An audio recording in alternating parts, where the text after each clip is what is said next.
حالات بدلنے کا وعدہ، انشاءاللہ پاکستان کو اگلے 10 سالوں میں ہم ایشین ٹائیگر بنا سکتے ہیں۔ غریبوں کی حالت بہتر کرنے کا عزم، رشوت اور کرپشن کا خاتمہ، میرٹ پر ہوگا ہر کام، انصاف پر مبنی معاشرے کا قیام، یہ ہے ہم سب کا خواب، یقیناً بنے گا نیا پاکستان۔ یہ ہے ٹائم اصل پاکستانی بننے کا، یہ ہے ٹائم نیا پاکستان بنانے کا۔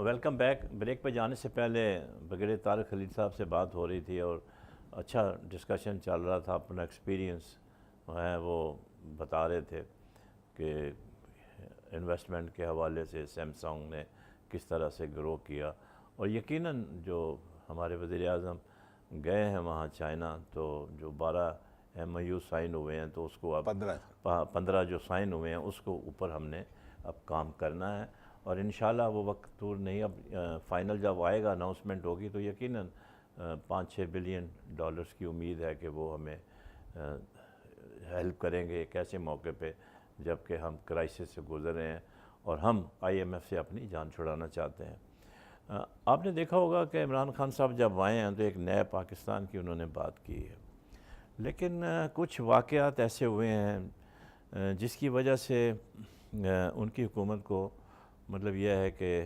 تنقید کا نشانہ بنایا جا رہا ہے، اور میں سمجھتا ہوں کہ کسی حد تک وہ تنقید جو ہے وہ جسٹیفائیڈ ہے۔ ایک آپ کو یاد ہوگا DPO کا واقعہ ہوا تھا پاک پٹن کا، اس میں کچھ مس انڈرسٹینڈنگ ہوئی اور ٹیلی فون کے اوپر جناب وہ DPO کو تبدیل کر دیا گیا۔ اسی طریقے سے آپ نے دیکھا ہوگا کہ IG اسلام آباد کا ٹرانسفر ٹیلی فون کے اوپر آرڈر کیا گیا۔ تو یہ جو چیزیں ہیں یہ مناسب نہیں ہیں۔ اب اعظم سواتی صاحب نے آپ نے جو دیکھیں وہ ایک پبلک ریپریزنٹیو ہے، ان کا تو کام ہے کہ عوام کا خیال رکھنا، وہ تو آئے ہیں غریبوں کی حالت بہتر کرنے کے لیے، وہ مار مار کے پوری فیملی کو ادموا کر دیا ان کی۔ آپ اگر سوشل میڈیا پہ فوٹو دیکھیں، چیف جسٹس نے اس کا نوٹس لیا ہے اور ان کو اب انہوں نے 62(1)(f) کے تحت ان کو نوٹس ایشو کر دیا ہے۔ تو وہ میرا خیال ہے کہ چیف جسٹس کا ایکشن بالکل جسٹیفائیڈ ہے۔ دیکھیں وہ کام کر رہے ہیں جو کہ حکومت کے کرنے کے ہوتے ہیں۔ اگر ہمارے وزراء کا یہ ایٹیٹیوڈ ہے تو سرکاری ملازم سرکاری افسر جو ہیں اس سے تو ہمارے عوام ویسے ہی تنگ پڑے ہوئے ہیں، کیونکہ جب تک یہ سسٹم جو پرانا چل رہا ہے اس وقت ملک میں، جب تک یہ ڈیمولش نہیں ہوگا اس وقت تک نیا پاکستان نہیں بن سکتا۔ طارق صاحب، یہ سب کہانیاں اور قصے ہیں اور یہ یوں ہی کہ یوں ہی رہ جائیں گے اور 5 سال پورے کر کے چلے جائیں گے۔ ابھی بھی کسی آپ دفتر میں چلے جائیں، بغیر رشوت کے کوئی کام آپ کا ہوتا ہی نہیں ہے۔ یہ کیا سسٹم ہے؟ ہم اسی لیے کہتے ہیں کہ آپ ٹائم فکس کریں ہر ایک چیز کا۔ دیکھیں سر، بات یہ ہے کہ بہت اچھی بات آپ نے کی ہے۔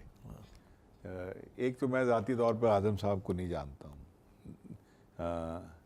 یہ جہاں تک آپ کو پتہ ہے میں بہت ایک گورنمنٹ میں رہا ہوں، لیکن یہ باہر امریکہ میں تھے، نئی فگر ہے پاکستان میں، پیسہ ویسا کما کے لائے ہیں۔ جی ہاں، امریکہ میں، جی ہاں۔ بات یہ ہے سر کہ ایک بڑی ہماری خراب عادت ہے انٹیلیجنس میں رہنے کے بعد کہ ہم کبھی کسی واقعے کو ون سائیڈڈ سٹوری کو لے کے نہیں چلتے۔ There is always two stories with a coin, تالی دو ہاتھ سے بچتی ہے۔ جی ہاں بالکل۔ تو گڑبڑ تو دوسری طرف بھی ہوئی ہوگی، اب وہ گڑبڑ کیسے ہوئی اللہ جانتا ہے، وہ تو انویسٹیگیشن سے پتہ لگے گا۔ لیکن نہیں طارق صاحب، ایک منٹ، ایک غریب آدمی کیا لڑ سکتا ہے کسی کے ساتھ؟ میں نے پوری بات نہیں کی نا ابھی، میں نے پوری بات نہیں، لیکن ایک منسٹر کا کوئی کام نہیں ہے کہ وہ ٹیلی فون کرے IG کو یا ایون SP کو کہ بھئی اس کو یہ کر دو، وہ کر دو، یہ دس از ایبسلیوٹلی انکالڈ فار۔ اور میں تو آپ کو پتہ ہے قانون میں بھی کوئی گنجائش نہیں ہے اس کی۔ جی ہاں بالکل۔ اور میں مثال بار بار اپنی، آپ کو یاد ہوگا اسٹیبلشمنٹ سیکرٹری نے کہا کہ مجھے پرائم منسٹر صاحب نے فون کیا ہے ٹرانسفر کرو، میں نے کر دیکھیں دیا ہے، اب میں وہ بھی غلط ہے. اب میں پرائم منسٹر صاحب کی طرف بھی جاتا ہوں جی ہاں بالکل، کہ why should he be so quick in reaction. ہاں بالکل صحیح. ان کو کہا ٹھیک ہے سوری صاحب، میں نے آئی گاٹ دا میسج، ہاں he should tell the military secretary ہاں کہ بھائی تم انویسٹیگیٹ کر کے مجھے رپورٹ کرو، اور اس کے بعد آپ کوئی ایکشن لیں. اور ایکشن لینا بھی ہے. If I was at his place I would have told کہ refer the matter to home secretary, اس کو جی انویسٹیگیٹ ہاں کریں. بالکل ٹھیک ہے، جس کا جو ڈومین ہے بس. پھر ہاں، ختم. ہاں. میں لیکن وہی بات یہ کہہ رہا تھا کہ جب آپ ایک نعرہ لے کر آتے ہیں کہ ہم نیا پاکستان بنائیں گے، تو ہمیں پھر اس ڈائریکشن میں کام کرنا ہے. مخالفین کو مواد دیتے ہیں ہاں آپ کہ وہ آپ کے خلاف پروپیگنڈا کریں، اور ان کو تو چاہیے اسپیس چاہیے، اور آپ اتنی سی اسپیس دیں گے وہ اتنی بنا لیتے ہیں. بالکل بالکل صحیح کہا آپ نے. دوسری بات جو آپ نے کہی تھی کہ نیا پاکستان کے لیے، دیکھیں سر ہمارے جو پبلک ہے نا، جو پہلے آپ نے بات کی تھی وہ یہ ہے ایجوکیشن.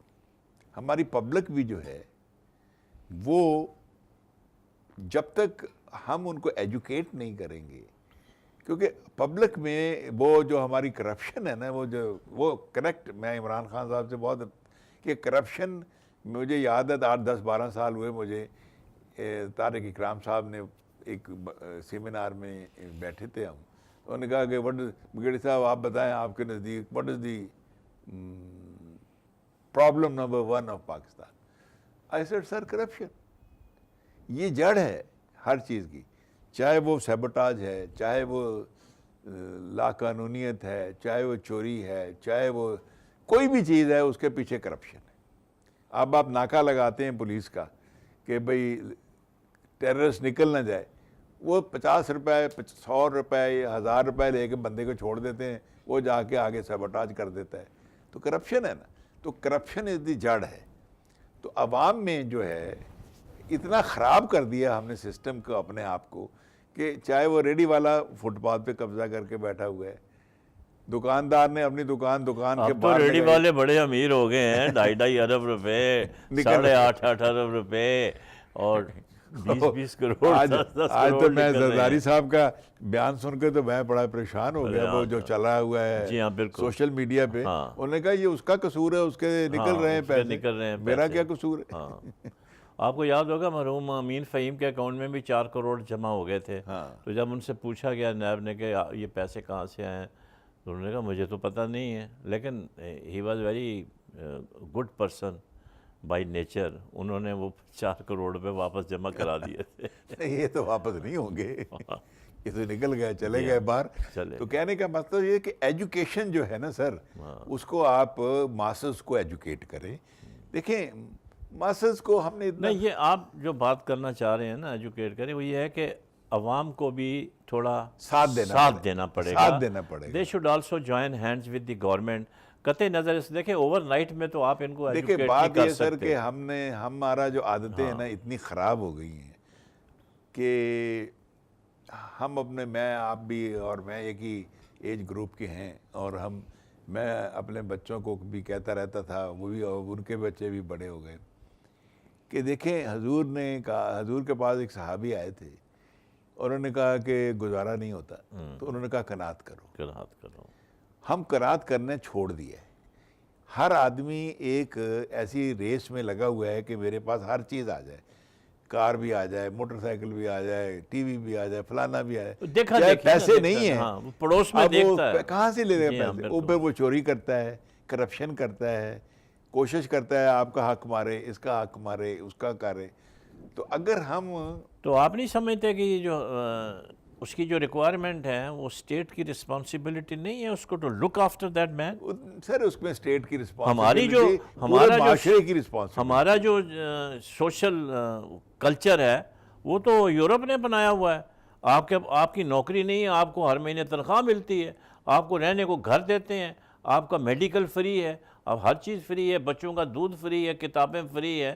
تو ہم ایک اس طرح کا معاشرہ کیوں نہیں تشکیل دے سکے ہیں ابھی تک 70 سال کے اندر؟ ہم باتیں تو بڑی کرتے ہیں یورپ کی کہ جو وہاں پہ یہ ہوتا ہے، ان کی جو اچھی چیزیں ہیں وہ بھی تو اپنائیں نا. پچھلی جو کانفرنس تھی عمران پرائم منسٹر کی، اس میں انہوں نے ایگزیکٹلی یہ پوائنٹ ریز کیا تھا جو آپ بات کر رہے ہیں، کہ جو ہمارے پرنسپل ہیں اسلام کے جو آپ بات کر رہے ہیں وہ تو یورپ میں یا اسکینڈینیوین کنٹریز میں چل رہے ہیں, وہ ان کو امپلیمنٹ کر رہے ہیں, اور ہم نہیں کر رہے. بات یہ کہ آپ ٹیکس دیتے, میں ٹیکس کیوں نہیں دیتا؟ کیونکہ میں کہتا ہوں جی میرا تو ٹیکس جا کے نا وہ عیاشیوں میں لگ جاتا ہے, اور ہسپتال جاؤ تو دوائی نہیں ملتی ہے. آپ کو پتہ ہے کراچی کی 2 کروڑ 20 سر لاکھ اس میں دیکھیں 2 حکومتوں کروڑ کا 20 قصور لاکھ ہے. دیکھیں آبادی. آپ نیشنل ہیلتھ کریں, سمپل ہر ایک کا کارڈ ہو, کوئی آدمی ہسپتال میں جائے اس کو دوائی بھی ملنی چاہیے, اس کو ایڈمیشن بھی ہونا چاہیے. یہ وہ جو ابھی کچھ کماتا ہے اس میں انہوں نے کیا ہے اس ہیلتھ میں کارڈ کا سلسلہ ایک شروع نہیں کیا وہ ہے, لیکن اس کو ایکسپینڈ کر دیں. ہاں نہیں پورے پاکستان کے. جی دیکھیں غریب آدمی تو علاج ہی نہیں کرا سکتا. میرا تو یہ خیال ہے آپ غریب آدمی کی بات کرتے ہیں, متوسط طبقے والا بھی آج کل علاج نہیں کرا سکتا بریگیڈیئر صاحب. سر ایک زمانے میں نہیں, میں نہیں کرا سکتا پرائیویٹ علاج, میرے پاس تو کوئی پیسہ نہیں, میں تو سرکاری اپنے فوج کے ہسپتال ہی جا جی ہاں سکتا ہوں. بالکل. I can't afford. تو پھر ایک عام آدمی, ہمیں تو انٹائٹلمنٹ ہے نا, لیکن ایک عام آدمی جس کی تنخواہ 10-15 ہزار ہے, اس کا اگر بچہ بیمار ہوتا ہے, اس کی بیوی بیمار ہوتی ہے, وہ کیسے علاج کرائے گا؟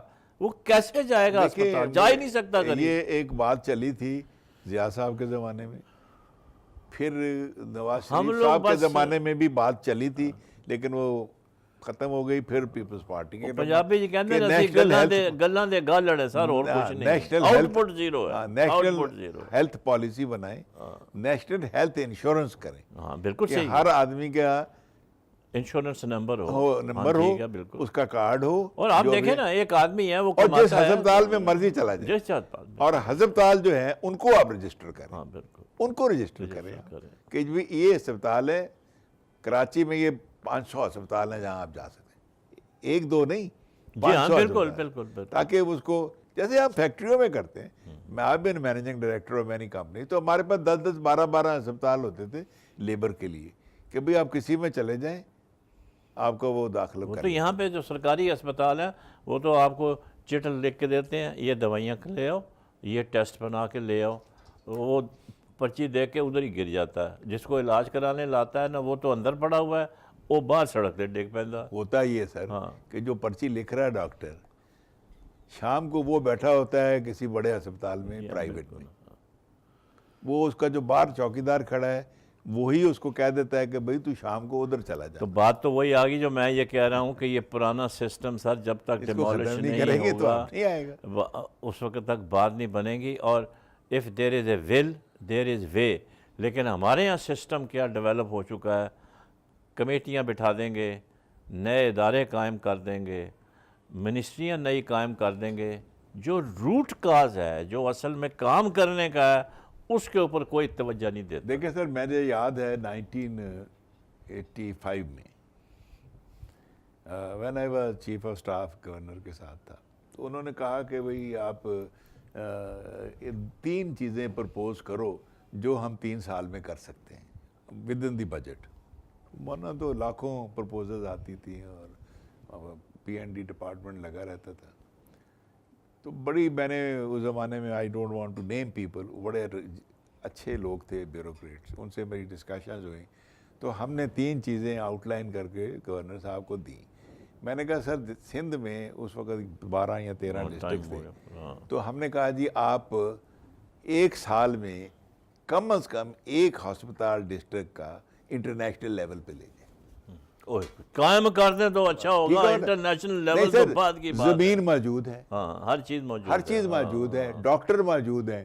واٹ یو نیڈ از کہ آپ اس میں اکوپمنٹ لائیں, آپ اس میں جو 80% پیسہ جب ملک کا باہر پڑا ہوا ہوگا تو پھر وہاں کیا بنا سکتے ہیں. دوسرا ہم نے ان کو سجیسٹ کیا تھا کہ جی آپ جتنے یہ جو پرائمری اسکول ہیں, میں سندھ کے کانٹیکٹ میں بالکل, ہاں ٹھیک, تو ہم ان کا لیول جو ہے اگر ایٹ لیسٹ پرائیویٹ کے برابر نہیں آتا, تو اتنا ہم بھی تو پرائمری میں پڑھے ہیں اور آپ بھی پڑھے ہیں, وہ ٹھیک ٹھاک اسکول, بہت اچھے اسکول ہوتے تھے, انگریزی اسکول, اور وہ ہمارے جو ماسٹر ہوتے تھے. بہت شکریہ بریگیڈیئر طارق خلیل صاحب.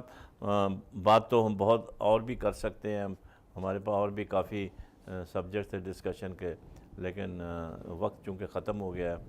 تو جیسا کہ بریگیڈیئر طارق خلیل صاحب نے تمام جو ہم نے سوالات کیے ان کے بڑے کھل کے جوابات دیے, اور اپنا ایکسپیرینس بھی ہم سے شیئر کیا, اور اس بات کا تو اس میں کوئی دو رائے نہیں ہو سکتی کہ اس وقت پاکستان ایک انتہائی مشکل دور سے گزر رہا ہے، اور حکومت جو ہے وہ کوشش کر رہی ہے کہ کسی نہ کسی طریقے سے ملک کو آگے لے کر جائیں، اس کو ترقی دیں، لیکن وہ اسی وقت ممکن ہو سکتا ہے جب ہم اپنے ذاتی اختلافات جو ہیں وہ ختم کر دیں، کیونکہ اگر ہم اپنے اختلافات کرتے رہیں گے، بڑھاتے رہیں گے، اس طرح سے چھوٹی چھوٹی باتوں کے اوپر دھرنے دیتے رہیں گے، سٹرائک کال کرتے رہیں گے، ایجیٹیشن کرتے رہیں گے، تو اس سے یہ ہے کہ معیشت کا پہیہ جو ہے وہ رک جاتا ہے۔ اس سے سب سے زیادہ نقصان جو ہے وہ غریب آدمی کا ہوتا ہے، خاص طور پر وہ جو کہ وہ ڈیلی ویجز والا ہے۔ اس میں بہت کام کرنے کی ضرورت ہے، اور اس میں حکومت کو پہل کرنی پڑے گی کہ تمام سیاسی جماعتوں کو اکٹھا کریں، ایک پیج پہ لے کر آئیں، مذہبی جماعتوں کو لے کر آئیں، چھوٹی بڑی جتنی بھی رجسٹر ہیں سب کو ایک جگہ بٹھائیں اور بٹھا لیں ایک جگہ ان کو، اور اس وقت تک ختم نہ کرے کانفرنس جب تک کہ متفقہ لائے عمل جس سے کہ ملک آگے چلے۔ یہ کرپشن جو ہے، کرپشن اسی وقت ختم ہوگی جب انصاف کا بول بالا ہوگا، quick disposal of cases, quick justice. تو یہ رشوت وغیرہ، رشوت کیوں ہوتی ہے کہ آپ نے فائل بھیجی اور وہ پتہ چلا کہ جی وہ تو ابھی تو رجسٹری میں پڑی ہوئی ہے، تو اس طرح سے بات نہیں بنتی ہے۔ اس کے لیے ٹائم فریم کریں، سیٹ کرے گورنمنٹ۔ جیسے مثال کے طور پر میں آپ کو بتاتا ہوں، ایک عام آدمی کی کیا ریکوائرمنٹ، بجلی پانی گیس، یہ 3 چیزیں اس کی ریکوائرمنٹ ہے۔ اس کی وہ اپلیکیشن دے گا اور ودن 7 days یہ تینوں چیزیں اس کو مل جانی چاہیے، بغیر وزٹ کیے ہوئے، بغیر دکان آفسوں کے چکر لگائے ہوئے۔ تو سوال ہی نہیں پیدا ہوتا کہ رشوت کوئی مانگے، کیسے مانگے گا؟ جو 1 ہفتے کے اندر یہ کام نہ کرے سیدھا افسر کو پکڑ کے فارغ کر دیں کہ he is incompetent, he has disregarded the orders of the state. تو اس طرح سے آپ کو اقدامات اٹھانے پڑیں گے۔ اگر ہم کمیٹیاں بناتے رہے، نئے ادارے قائم کرتے رہے تو بات نہیں بنے گی۔ تو اس لیے ہمیں چاہیے کہ ہم عوام کے اندر بھی تھوڑا بہت حوصلہ ہونا چاہیے کہ وہ بھی پیشنس شو کریں اور ملک میں ایسے حالات پیدا نہ کریں جس سے کہ معاملات جو ہیں وہ بگڑتے چلے جائیں۔ دشمن تو اس طاق میں رہتا ہے کہ آپ کے اندر تفرقہ پیدا کرے۔ اگر تفرقہ پیدا ہوتا رہا اور اسی طریقے سے اگر ہم دشمن کی چالوں میں آتے رہے تو نقصان ہمارا ہے۔ ہمارا کیا ہے؟ ملک کا نقصان ہے۔ تو یہ ملک بڑا اچھا ہے ہمارا، ہمیں سب کو اس سے پیار ہونا چاہیے۔ ملک ہے تو ہم میں، اگر ملک نہیں ہے تو کچھ بھی نہیں ہے۔ اپنا خیال رکھیں، پڑوسیوں کا خیال رکھیں۔ پاکستان پائندہ باد۔ حالات بدلنے کا وعدہ۔